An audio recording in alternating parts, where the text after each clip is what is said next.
پھر یاد کرو اس موقع کو جب تمہارے رب نے فرشتوں سے کہا کہ میں سڑی ہوئی مٹی کے سوکھے گارے سے ایک بشر پیدا کر رہا ہوں، جب میں اسے پورا بنا چکوں اور اس میں اپنی روح سے کچھ پھونک دوں تو تم سب اس کے آگے سجدے میں گر جانا۔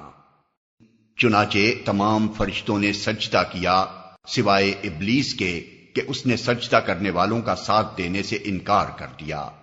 رب نے پوچھا، اے ابلیس، تجھے کیا ہوا کہ تو نے سجدہ کرنے والوں کا ساتھ نہ دیا؟ اس نے کہا، میرا یہ کام نہیں ہے کہ میں اس بشر کو سجدہ کروں جسے تو نے سڑی ہوئی مٹی کے سوکھے گارے سے پیدا کیا ہے۔ رب نے فرمایا، اچھا تو نکل جا یہاں سے، کیونکہ تو مردود ہے اور اب روز جزا تک تجھ پر لعنت ہے۔ اس نے عرض کیا، میرے رب یہ بات ہے تو پھر مجھے اس روز تک کے لیے مہلت دے دے جبکہ سب انسان دوبارہ اٹھائے جائیں گے۔ فرمایا، اچھا تجھے مہلت ہے اس دن تک جس کا وقت ہمیں معلوم ہے۔ وہ بولا، میرے رب جیسا تو نے مجھے بہکایا اسی طرح اب میں زمین میں ان کے لیے دل فریبیاں پیدا کر کے ان سب کو بہکا دوں گا، سوائے تیرے ان بندوں کے جنہیں تو نے ان میں سے خالص کر لیا ہو۔ فرمایا، یہ راستہ ہے جو سیدھا مجھ تک پہنچتا ہے۔